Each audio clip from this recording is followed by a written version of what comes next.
Hi, this is Jay, and this is a vlog for day 44 of my Write an Album in 100 Days challenge. So yesterday, I got home really late at night, so and I was absolutely shattered.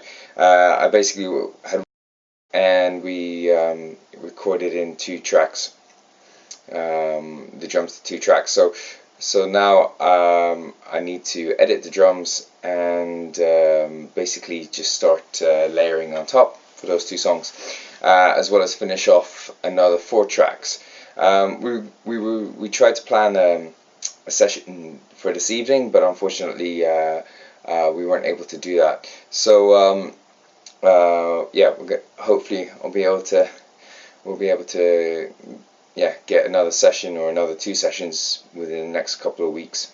It all depends on the drummer's schedule and my schedule also, because next Tuesday I start working full time over the summer at my other job, so it's gonna be there's gonna be a little bit more pressure with time there, but we'll persevere and get it done.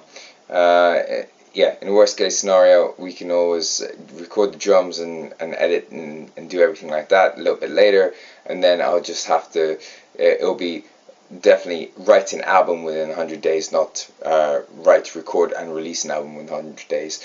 We can tack on maybe like an extra couple of weeks just to mix and master everything. So that's an update of yesterday.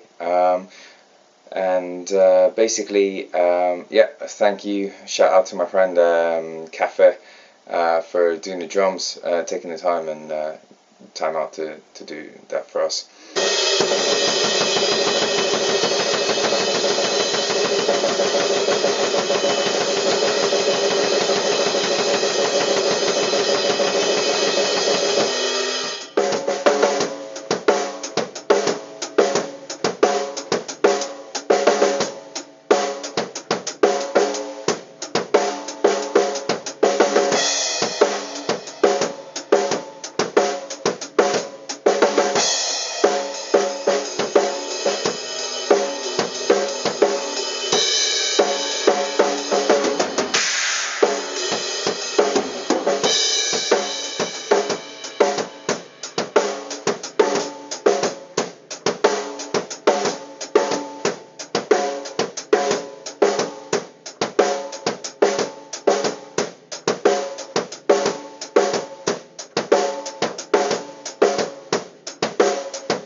So today, what am I going to do?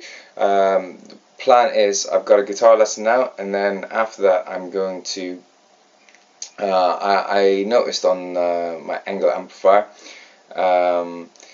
that there is a power soak on it. So I for a while now, I don't know how many of you are subscribed to my Facebook page or whatever, but I've been kind of throwing out some questions there about like two notes equipment, because basically the apartment I live in is too small to crank up my amp and mic it up, and even if I was to have an ISO cab, it wouldn't work in here either.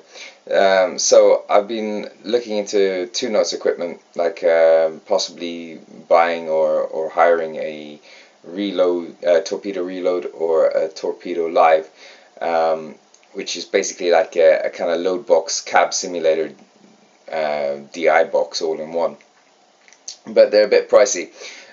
So the other day I was I don't know, I was plugging in the foot switch, and I completely forgot that on my little Engel Gigmaster, it's just a 15-watt amplifier, there's a power soak on the back of it. So I'm thinking that what I might try to do today is just use that amp, rig it up so it's going direct into the computer, and then try messing around with some cabinet, what's it called?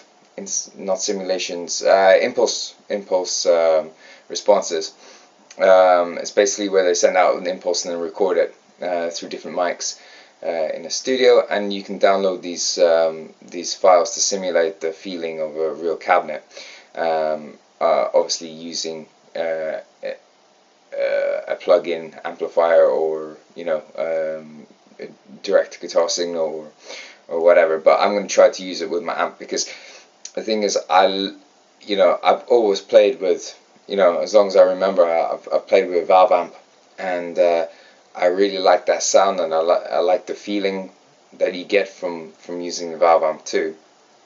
And when I'm playing like all the kind of guide tracks I've been recording in with just like a direct into like Bias FX, which is a great product and everything, but it doesn't have, for me, it doesn't have the same feeling. I mean, I can get a good sound out of it, but it's just, there's something missing. I don't know what it is.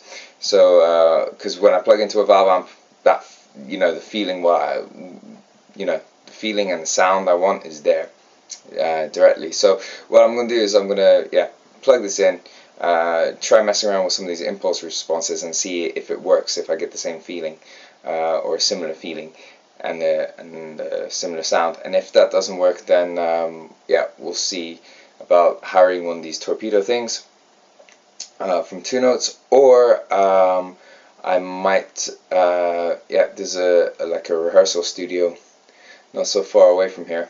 I might try to rent a room for a day or two and just take my stuff down there and mic up a cabinet, just play through the cabinet. But we'll see how it goes. So I'm going to test that out now in a couple of hours, and then I'll probably sit here and I got a little bit of stuff to do for work to finish off and send out by the end of this week, and then I need to start thinking about finishing up writing the structures, or just like some guides for the other 4 tracks I've got buzzing around. So I'll be back later on with another update, and we'll see how we got on with that. Okay, take care, bye bye.